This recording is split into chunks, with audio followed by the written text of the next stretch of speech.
Du räumst auf und ein paar Tage später sieht's wieder aus wie vorher. Tisch, Couch, Flur, alles wieder voll und chaotisch. Das ist oft kein Charakterproblem. Das ist Reibung im System. Heute bekommst du 3 Gründe, warum Ordnung nicht hält und 3 Regeln, die auch an müden Tagen tragen. Los geht's. Willkommen bei Systeme statt Disziplin. Wir machen das heute mit den 3 S: Stopp, Sort, Step. Stopp heißt, kurz anhalten, bevor du dich überrollt fühlst. Sort heißt, das Chaos so ordnen, dass es lösbar wird. Step heißt, den nächsten kleinen Schritt gehen. Alltagstauglich. Und ja, es geht nicht um besser aufräumen, es geht darum, dass du schneller zurückfindest. Stopp. Was hier wirklich passiert. Kennst du diesen Moment? Du hast aufgeräumt, vielleicht sogar richtig. Besuch war da, alles sah okay aus und du dachtest kurz, so, jetzt hab ich's endlich im Griff. Und dann, ein paar Tage später, der Tisch wieder voll, die Couch wieder von Wäsche bewohnt, der Flur wieder Sammelstelle für alles, was kein Zuhause hat. Und dann kommt dieser Gedanke, was stimmt nicht mit mir? Warum hält das bei anderen, aber nicht bei mir? Stopp. Wenn du das denkst, ist das ein Zeichen. Du brauchst nicht mehr Druck. Du brauchst ein freundlicheres System. Und jetzt kommt der Punkt, den viele unterschätzen.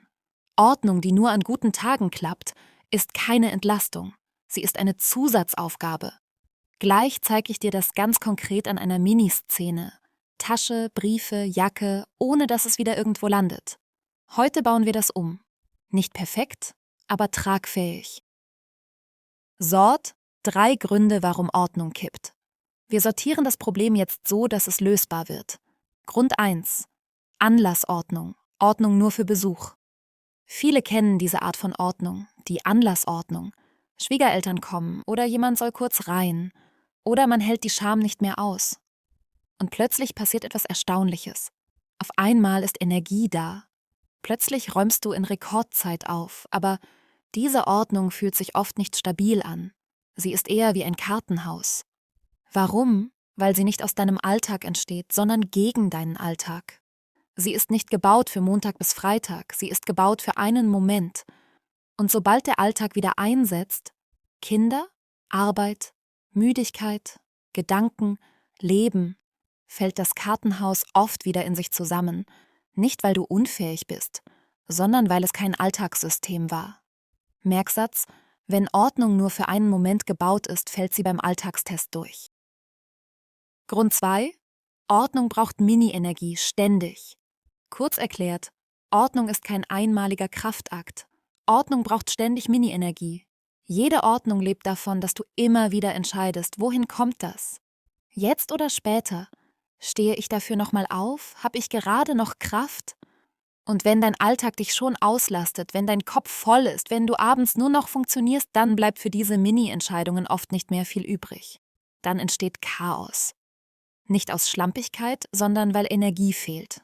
Und genau deshalb gilt hier Systeme statt Disziplin, weil Systeme Energie sparen.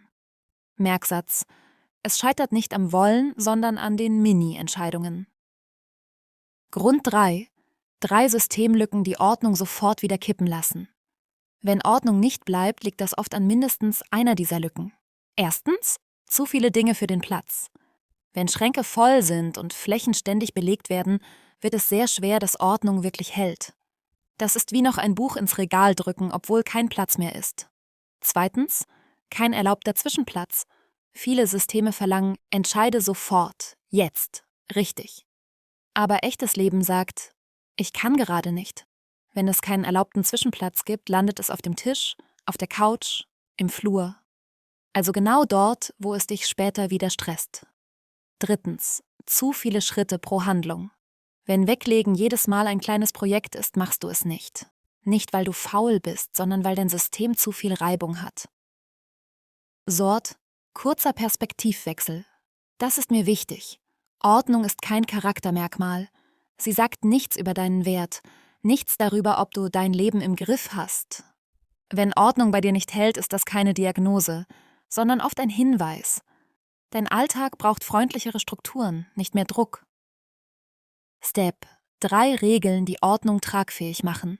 Jetzt kommt der Werkzeugkasten, keine Perfektion, nur tragfähig. Regel 1. Die Eingriffregel für weniger Reibung. Je öfter Wegräumen in 1 bis 2 Handgriffen geht, desto eher hält Ordnung. Wenn du erst Platz schaffen musst, erst sortieren musst, erst überlegen musst, dann wird Wegräumen zur Entscheidungsschlacht. Frag dich, kann ich das wegräumen, auch wenn ich müde bin? Wenn nein, vereinfachen. Hier 2 Mini-Beispiele. Jacke an einen Haken statt kurz über den Stuhl oder Schlüssel in eine Schale an der Tür statt kurz auf den Tisch. Regel 2. Die Containerregel, Kiste schlägt Willenskraft. Jede Kategorie bekommt einen begrenzten Container, Korb, Kiste, Schublade, Box. Der Container ist die Regel, nicht dein schlechtes Gewissen. Wenn er voll ist nicht die Lösung, mehr stopfen, sondern auswählen. Und wichtig, nicht radikal, nicht perfekt, nur so, dass der Rest wieder atmen kann. Das nimmt Druck raus und macht Ordnung stabiler. Regel 3. Reset statt Perfektion. Rückkehrpunkt bauen. Ordnung heißt nicht, es bleibt so.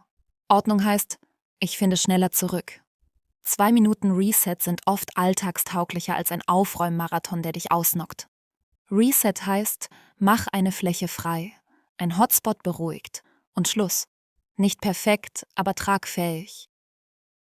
So sieht's im Alltag aus, mit Minitest. Miniszene, du kommst heim, Tasche, Briefe, Jacke. Früher, ich leg das kurz hier ab. Spoiler, 3 Tage später liegt es immer noch dort. Jetzt ein Korb, der offizielle Zwischenplatz. Rein damit. Fertig.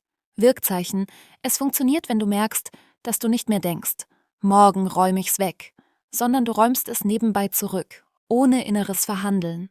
Oder der Trockner ist fertig und du willst direkt die nächste Ladung starten. Früher, ich leg die Wäsche kurz auf die Couch. Spoiler, sie bleibt da wohnen. Jetzt ein Wäschekorb direkt neben der Couch. Der offizielle Zwischenplatz. Rein damit. Fertig. Wirkzeichen. Es funktioniert, wenn du merkst, dass die Couch abends nicht mehr automatisch zur Wäscheablage wird, sondern du lässt die Sachen nebenbei im Korb verschwinden, ohne dass du erst motiviert sein musst oder gleich alles erledigen willst. Mini-Challenge, 7 Tage. Such dir einen Hotspot, Tisch oder Couch oder Flur. Gib ihm einen Container. Und mach abends 2 Minuten Reset, nur dort, mehr nicht. Fazit. Wenn es bei dir immer wieder chaotisch wird, läuft nicht etwas falsch mit dir. Es kann ein Hinweis sein. Dein Leben braucht mehr als starre Regeln. Du brauchst keine härtere Version von dir. Du brauchst Systeme statt Disziplin. Ordnung darf dir dienen, nicht du der Ordnung. Und manchmal ist der größte Fortschritt nicht, dass es ordentlich bleibt, sondern dass du aufhörst, dich dafür fertig zu machen.